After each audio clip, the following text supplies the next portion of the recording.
ប្រសិនបើមេធាវីมันអាចបំពេញនៅតួនាទីរបស់ខ្លួនប្រកបដោយការទទួលខុសត្រូវខ្ញុំគិតថាឧត្តមភាពនិងកិច្ចការភាពរបស់វិជ្ជាវៈមេធាវីក៏មិនមានដែរឧត្តមភាពនិងកិច្ចការភាពនៃវិជ្ជាជីវៈមេធាវីអាចមានដរាបណាក៏មានការប្រែប្រួលការយល់ឃើញរបស់ប្រជាជននៅក្នុងការងារកែតម្រង់វិស័យយុត្តិធម៌នៅកម្ពុជាដែរតាមរយៈយុទ្ធនាការមួយនេះខ្ញុំចង់បញ្ជាក់ជូនថាបងប្អូនមានច្រកផ្លូវការមួយតាមរយៈយន្តការនេះបើទទួលរងភាព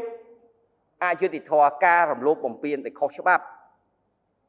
សូមប្តឹងមកយន្តការមួយនេះហើយយើងនឹងយកចិត្តទុកដាក់ក្នុងការដោះស្រាយក្នុងក្របខ័ណ្ឌនៃយុទ្ធនាការទី2នេះ